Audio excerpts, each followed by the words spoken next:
In this second part, we are going to have Guillermo Altadill, well known. He started sailing here, first Spanish sailor in ocean racing, and he also competed in Olympic competition, and also Joan Villadelprat, the first non-Italian head of Ferrari and general director of Pros GP, Joan Villadelprat, 30 years linked to Formula One, and now an analyst in the leading broadcasts of Catalan television.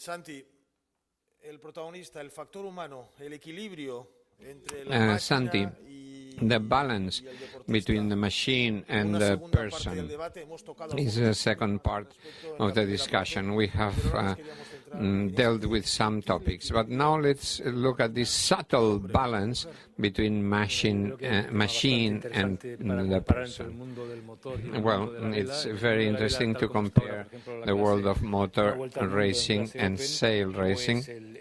In the open class, the crew, the skipper, has to be practically an engineer about his boat. It is essential to finish the regatta. In the monotype classes, this is important, but everything is far more regulated, so the innovation from the skipper is less. In the open class, and as Pierre was saying, in the case of the great sailors of ocean racing, was the innovation of the skipper more than the engineers, because this is the case of Tabarly, the case of the minis, because the great contributions were made by the skipper or by the sailor, and then the technical team was reacting to the innovation proposed by the skipper. All of this has changed. Now there is a lot more intervention by the engineer, but many IMOCA boats are designed following the school, which is based on the skipper's experience. So we're going to start now comparing sailing with motor racing, because in Formula One, the pilot, although I'm not an expert in Formula One, provides a lot of ideas, sensitivity, which has changed. And can we establish a parallel? Well, of course, it is very important to have a good pilot, because it tells the engineer how to work. When the pilot has to understand where he can get the best time, because sometimes you think that this curve wants to be faster, and then you are losing 1/10 of a second when you can get it somewhere else.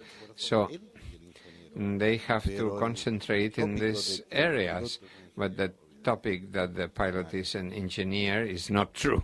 Nothing like that. I mean, there are pilots which had a bit more knowledge and others who have less. Nowadays, we need a pilot with a physical adaptation, etc., but they have to have a good mechanical base, because you have to understand all the mechanisms, and you have to know how to use these devices and at the situation which is at the limit. But the pilot is not an engineer, because it's not a matter of engineering. But in Formula One, you are talking about 500 people, 600 people. They have even involved 1,200 people, and they said, well, let's reduce the amount of people working on this, and now we have 500 to 600 just for the frame and about 300 for the engine. So, and now out of these 600 are engineers, mechanical engineers, aerodynamics, tunnel, etc. So the pilot is not an engineer, is a pilot. The pilot points out the direction and where to go. And Guillermo, in racing around the world, I mean, well, in sailing, there is a part which is the scientific part, which is dealt with by the designers, the structure designers, sailing designers, and then we have the intuitive part of the skipper. And sometimes you don't know why the boat doesn't have enough control. You don't know why, and then we report to the designers. So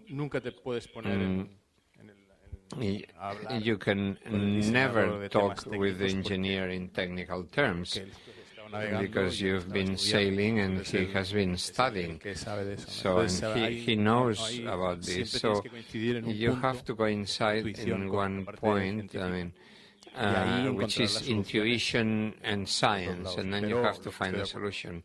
But I agree with him in the sense that a skipper is not an engineer. I mean, you cannot be dealing directly with the engineer, because these are very different worlds. One is scientific and the other one is intuitive. But in your case, in the Barcelona World Race, you had to deal with the desalinating machine, with the rudder. You should know how it works, no? Yes, the ocean skipper, I mean, 50% of the success of a race like the Vendée Globe or the Barcelona World Race is that the person is capable of fixing from electronics to a sail to a desalinating device, and you have to know how to stitch sails, etc. You have to know electronics, etc. Yes. Joan Porcar. And also in the Dakar, no? Yes, in the Dakar, they have to fix things. Yes, they have a lot of common, you know. I mean, ocean racing and desert or long-distance racing has a lot to do also with the economic means, because when you talk about the money of Formula One, it's like we're talking the smallest team 60 million to Ferrari, which invests 400 million. It's like competing in an aerostatic balloon or going to the moon, you know. So 1 year of Ferrari is 45 IMOCAs, no? Yes. Yes, well, you coincide with that. I mean, the engineers and each member of a team has to do specialized work. But with this economic dimension, you have to include more specific human elements in each one of the items. For example, in sailing, like the Volvo Ocean Race, how many people are in the Volvo Ocean Race? 50 or 60 people.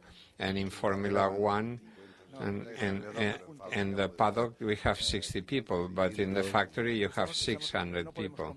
So you can't compare, because if the budget of Ferrari would be in the hands of the Volvo Ocean Race, probably they would have all of these people, because since they would have the means, then they could fine-tune. Yes, what is the budget of Formula One? Whatever you have and a little bit more, because you always spend more. In Formula One is whatever you have. If you have 100, 100. If you have 120, 120. If you have 200, 200. But if you have them, you're going to spend them and a little bit more, because there is always more people, more work, more specialists. And there is an anecdote. I mean, an engineer who was racing for Nissan said, and the only thing that I can't calculate is the pilot, no? And he's the one who breaks my car always, you know? That's the only part you can't calculate. You said, you mentioned the comment of Niki Lauda, that in 1993, in Formula One, there was the highest amount of technology. You had the 4 driving wheels, traction control, throttle by wire, and the assisted steering, etc., everything. And there is when they started limiting. And it is true that we could go without a pilot. We could take the car out of boxes, go all around the circuit in 1993 and come back. Well, in sailing, you could also do the same. I mean, because you can have remote control to sail a boat, no? Yes, and going back to that, what I agree with is that the spirit of competition in motor racing, it was always the testing bench for motor car industry. So we cannot abandon this philosophy. I mean, if we start restricting everything, in the end, there will not be innovation or technology. There will be a show where the pilot will be important, but we have the Constructors' Championship and the Pilot Championship. And if we have 12 brand names, each one has to develop it. And this gives the possibility to grow out of a small team. Now they are winning when they are making drinks. And before it was Benetton, you know, making T-shirts, you know. I mean, the large constructors left because there was not much justification of R&D in Formula One because of the limitations. Now, for 2014, where they talk about Turbo 1.6, they are thinking of coming back. But BMW, Toyota, Honda left because Formula One did not fulfill their goal, which is investing their money to get a good yield, a good result on their money, good return on their investment. So we have to balance out the show, the public, the media, and the safety, of course, and that the technology is not blocked, because if you block the technology, the philosophy is not respected. So, but Red Bull is winning because they have the best designer, no? I mean, that's the difference in Formula One. In sailing is not the same, Guillermo. No. No, in sailing is different. In sailing, there is something which Santi explained here. There is one extreme and the other. One is the monotype, just a pure monotype. I mean, you can So that's the talent of the skipper, and of course you need imagination, and you should know very well what you want. These are the boats to break records, and we went from 2004 to 2012 in 8 years. We reduced 14 days sailing around the world, and that's what gives us innovation, technology, thanks to the designers and the work with the skippers. And then we have the Monotype, Figaro, the Mini, Transat, and one selecting the people who are learning. These cannot be projects with a huge budget, because if you need the skipper to prove that he is the best. And then we have IMOCA, which is not an open. IMOCA is box rule, and this is a class where you can develop whatever you want within certain rational parameters. You cannot have is a titanium keel, which is not safe, is very expensive, etc. So the safety in sailing is a very high priority above technological innovation. Otherwise, we're going around the world and maybe we'll end up in a drama. So in sailing, we have this, and we have one extreme, do whatever you want. The other one, go sailing in a Monotype, Figaro, Mini, whatever, to train young skippers. And then we have IMOCA and Volvo 65, which is a Monotype, which wants to reduce the expenses which were gone wild, and which is not yet approved. Well, in the case of Volvo, I mean, that's not the solution to have a Monotype. It's like when they say no carbon fiber, and then they invent Cuben, which is more expensive than carbon fiber. So you have to limit things with a sense of responsibility and being very careful, because if you limit too much one way, then it goes out the other way. Well, there is a pyramid, okay, of evolution. You have the Monotype classes, which are good for initiation. They are cheap, they are affordable, and they force to competitivity, so that they compete with the same weapons, and they develop their own skills. If you compete with a motorcycle or a boat which is exactly the same as the other, it means that if you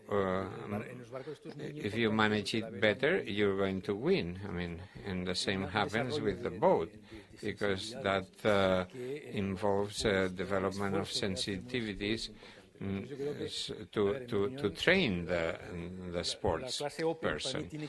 So the open class should exist, because there should be innovation, there should be a spirit of advanced technology, but the Monotype should also exist. So we need this balance, each one with its benefits and advantages.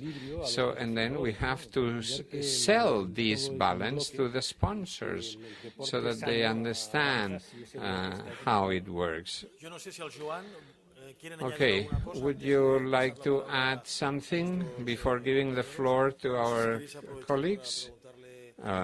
You want to ask something to Guillermo? Yes, there are two questions here. Your name, Germán de Soler, Nautical Magazine and Yates. A question for Guillermo, as a person who knows the shipyards, specialist in high technology, building these high-tech boats. or maybe to Santi or to Boji, because they know the world of ocean racing.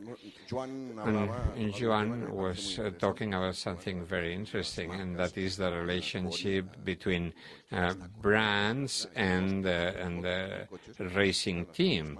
And we have Honda, Suzuki, we have BMW, Ferrari, Renault, etc., which but in sailing, it's not the same. The ones who build the MOCA, the competition sailing boats, is not Jeannot, Beneteau, Bavaria, building 9,000 boats a year with their clients. But who are building the open are small shipyards of very high technology where you have 30 people, but there is not a link between the competition and the brand. Why? Why in motor racing, yes, and not in sailing? So, who wants to answer? Well,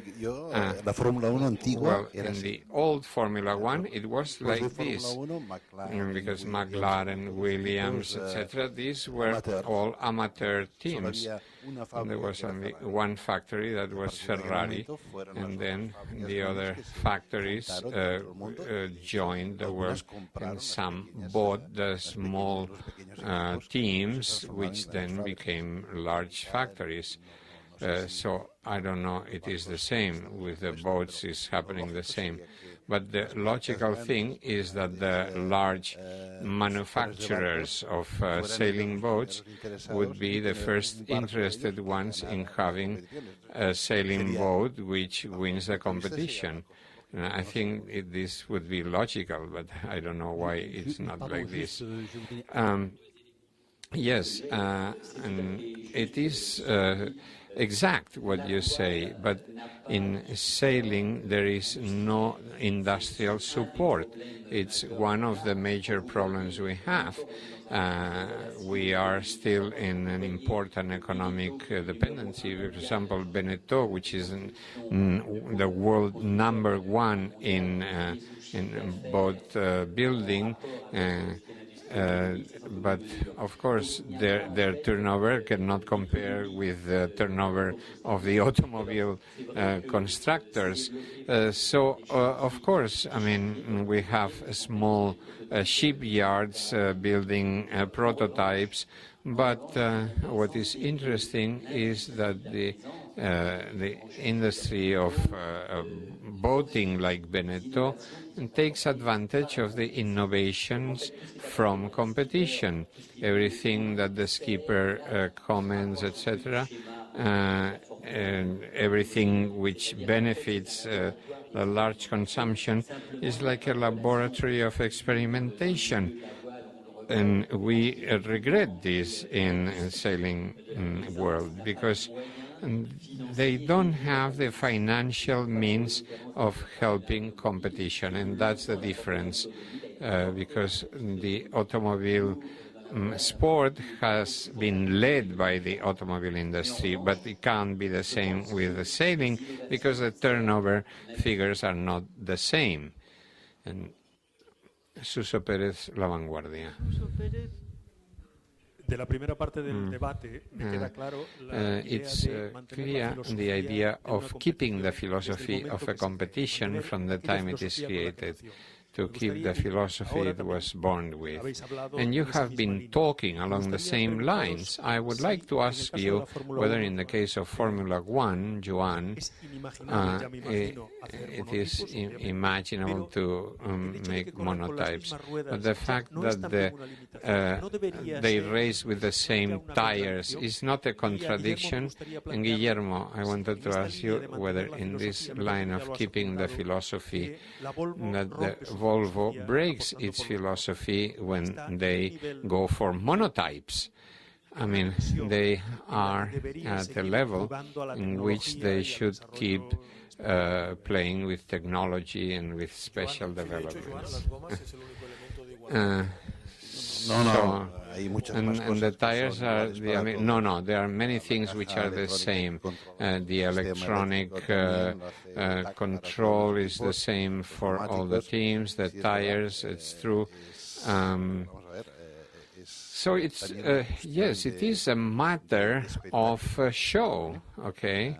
I mean, we go back to the same. If some teams have a huge financial power and they have the possibility, these teams will always, the best will be always the winners. So we have to keep in view the economic aspects, no? And so it has to be a balance. I mean, we have to control a little bit, and then there is another problem. In the 80s, we always left an open technology, and we had a small engine which gave 1,400 horsepower, no? And braking at 8 Gs, at 7 Gs, you need oxygen, no? The pilots and the aeroplanes need oxygen, you know, because you lose consciousness. So they had to cut. They changed the aerodynamics, they changed the electronic. These cars are technologically less advanced, but they were safer. And now they are giving priority to the show more than the technology. But we have to find the medium term so that we keep the show and we keep the objective, which is the test ground for motor car industry. Well, concerning the Volvo, the Volvo has been looking for a format always. First was the IR, then in Volvo 60 with the Maxis, then they were looking for another, just to get better participation and more boats at the departure line. It has the same disadvantages having a monotype or a completely open class, because what happens with the monotype is that the little difference, which is minimal, I mean, something which implies many hours of research, it just gives you 1,000th of an advantage. Now the monotype includes even, I mean, the same covers, for example, you know, from the same manufacturer. And in fact, there is a team which is looking for the small loophole, you know, which allows them to win an advantage, to get an advantage. And it's not a formula, I mean, to win. I mean, in my opinion, I think the mistake of Volvo is to make it monotype, and the great advantage of IMOCA is to keep it open. Of course, open with a box rule where there are no excesses with unlimited budgets, or where R&D is unlimited. So I think that Volvo will have little participation because it has a huge budget, and in the present recession this is also a barrier, and it's not so attractive. I mean, for example, everybody was thinking of and the Transat Hans Varbre, and there we saw 12 IMOCAs, and they said, look, and he was studying each boat. They said, and who is sailing here? And he knew whether it was young, old, if he liked swimming or not. I mean, if Jean-Pierre has a huge protection because he doesn't like the spray and everything very high because he was very tall, and imagine 12 boats all the same, it's very boring. I mean, only the change, only the color of the sponsor would change. So I think we need an open class, but reducing the budget, but we are still talking about 12, 16 million euros. And are you different, Guillermo, in a Volvo, in a multi-hull, in an IMOCA? Yes. Which are the differences in these three versions? Well, in the open, I mean, open, in multi-hull, and the speed of the boat is much higher, and you have to be very conservative. You have to rationalize with the crew in the Volvo is different. It is the toughest of all. I mean, sailing with 12 people and sailing the boat for 20 days at 120% is very tough. And then you have IMOCA in double. I haven't sailed in solo, which changes completely your mind. You can't sail at 100%, and you have to be self-sufficient. And you are not a specialist in one thing, and it's either you or the other. So you have to change your attitude. Okay, so do you know that Joan Villadelprat had a boat, and he has very good feelings. Do we have any more questions from the social media? Sorry, I have one question for Guillermo.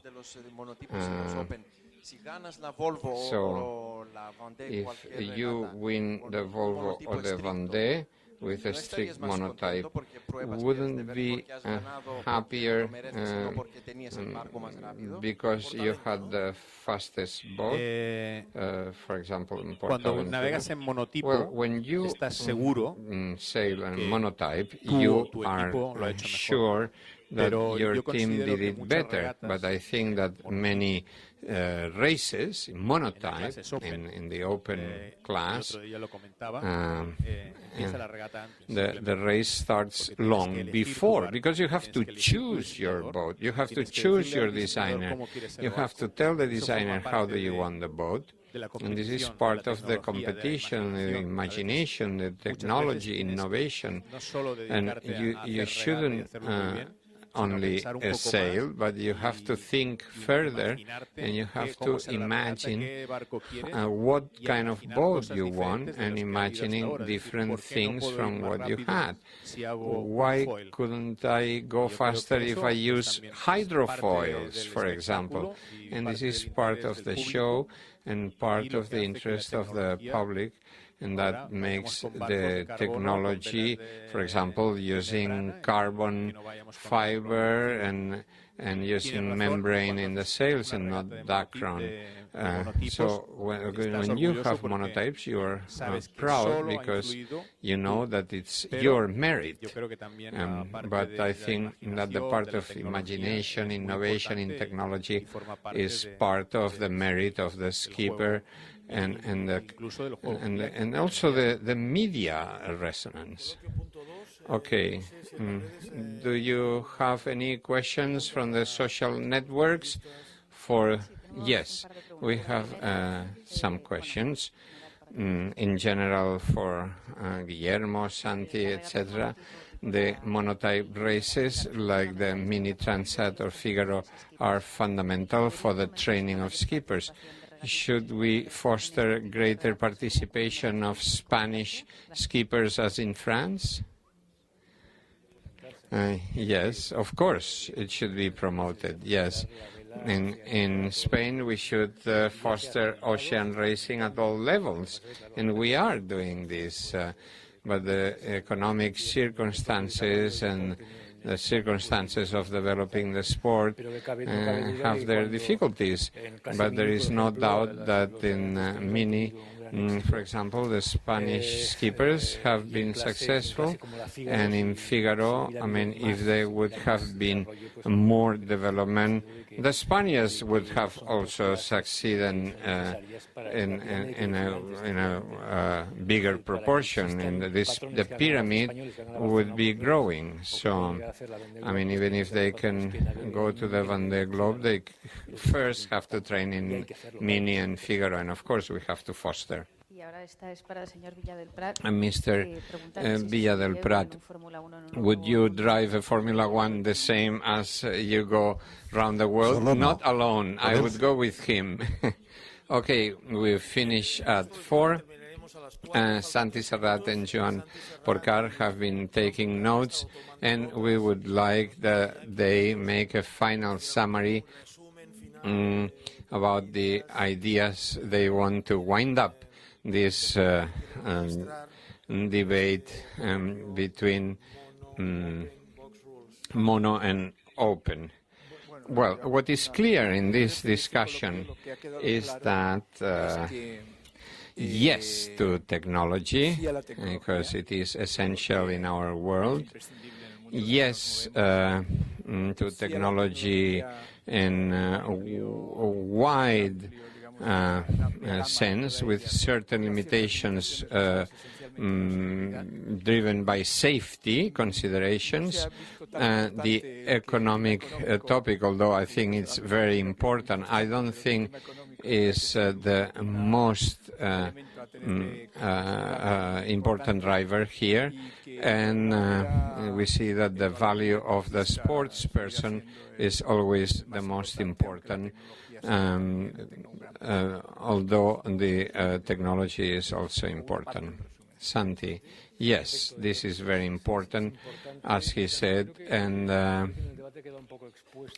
I think that we see what is the present situation of ocean racing and this dichotomy between monotype and open, and how the open or IMOCA class is practically the only representative of relatively open rating.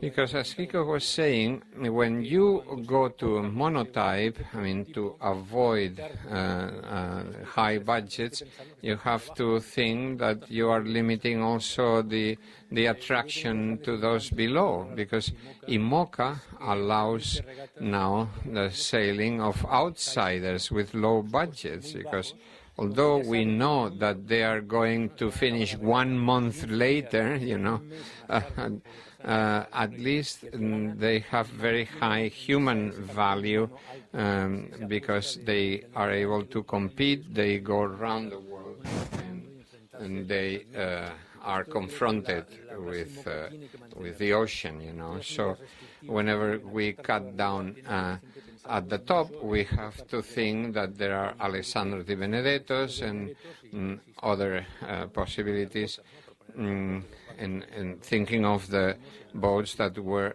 the last ones. These are human adventures which add value to IMOCA. So I think this is very important, and I think this should continue being so. Thank you, Guillermo. Thank you, Joan Villadelprat, Porcar, Santi, Serrat. Thank you for coming. And the contents of this roundtable will be uploaded in the web of Barcelona World Race. See you next time.